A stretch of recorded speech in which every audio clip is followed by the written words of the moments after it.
Hello, my fellow preppers. This is a fun video right here. This is the weight categories of packs. Now, I don't personally get into all of this, these super detailed categories personally. I do find it very fascinating, though, that there are certain people who are into trying to reach a goal of being within a certain category of backpacking.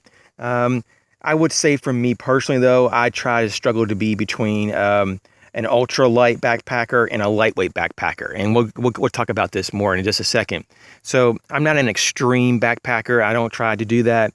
I do try to lighten the load, though, for emergency packs, especially belt packs or waist packs, these types of even like maybe a pocket pouch. I do try to go a little bit more than maybe average to cut some size, dimensions of the gear, maybe weight, of course, definitely weight. And so overall, the overall profile, I try to make it as usable and friendly as possible, so that I'll actually carry it every day, or at least bring it with me in some fashion, even if I just leave it in the car. So what we have here are several categories, and this is very interesting. So these weight categories of packs, or even categories of so-called backpackers, this is a general consensus within the backpacking community. These are not like etched in stone, these weight ranges for packs, but it gives you a very good idea of the general consensus of what people try to shoot for to be in a certain category. So the first one is LW. The LW category is for lightweight backpackers. It tends to be for backpacks 20 pounds down to 10 pounds. So it's a 10 to 20 pound pack. And all these weights are going to be base weight. So that the base weight, though, if you're not familiar with that, is going to be minus the consumables such as food, because after and over time, when you're actually backpacking, those get consumed, or that weight drops and drops and drops. So you can't really include that overall. Some people even go with your clothing too, and we'll talk about that maybe just briefly at the very end. The next category will be UL, the ultra lightweight backpacker. And this is going to be between 5 and 10 pounds, so basically under 10 pounds. This is more for the advanced. In fact, this is probably pro level to get your pack between 5 and 10 pounds. The most people don't do that. You're kind of approaching an elite status at that point.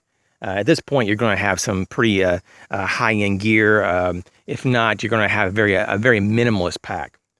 The next category is going to be something that people pretty much don't really get to this level at all, the SUL, super ultra light backpacker, and that's going to be between 2.5 to 5 pounds. Under 5 pounds.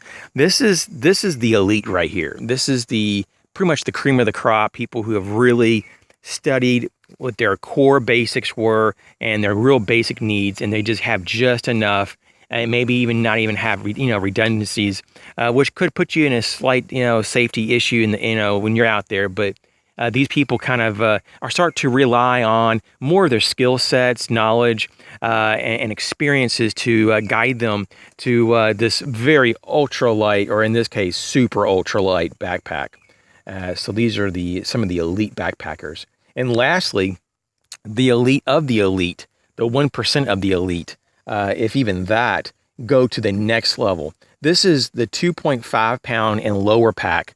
I don't know anybody that's ever, done this. There are a few videos online. This is the extreme of the extreme, and they even call that. It's called the XUL, Extreme Ultralight Backpacker. Also, sometimes intermixed with this other term, and I'm not saying it's the same term or the same meaning, but I have seen this on many forums interchange, and they call it the HUL. Hyper ultralight backpacker.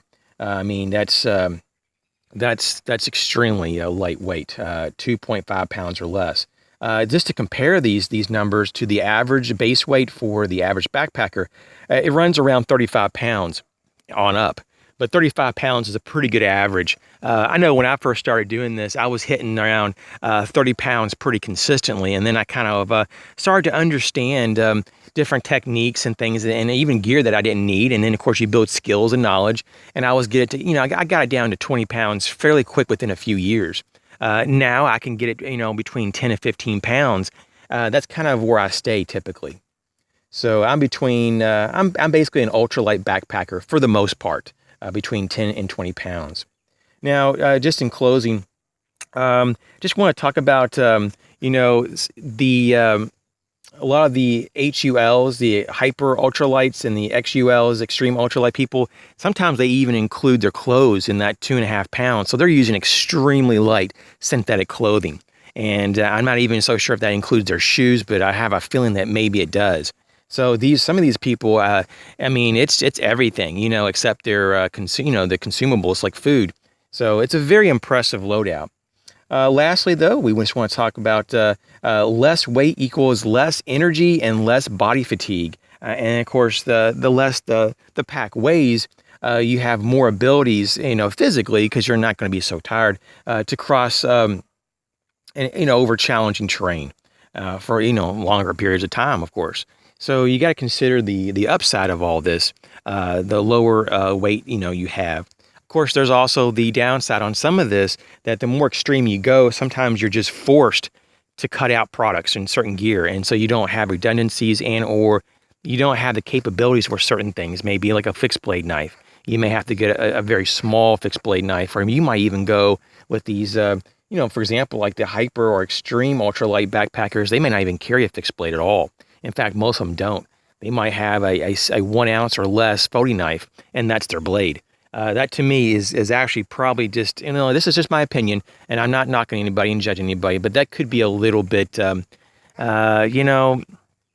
it's a little bit excessive and a little far, because you're putting yourself potentially in danger if you really needed to have a blade to do some real task. So that could be, in some scenarios, viewed by some people as a little bit, over the top, if you want to say that. So anyways, those are just some fun categories to think about as if you're talking about backpacking. And as always, I just want to thank you for watching the videos, and hit the subscribe button if you don't mind. I got lots of great videos coming out. We're just rolling out these videos as fast as my uplink can go. I'm still using my cell phone to make videos, so I'm limited to whatever the maximum uplink is in speeds of this phone. So I typically have anywhere from 5 to 15 videos that are waiting to upload. So just be patient, and they're all going to hit the web real soon. Thanks a lot.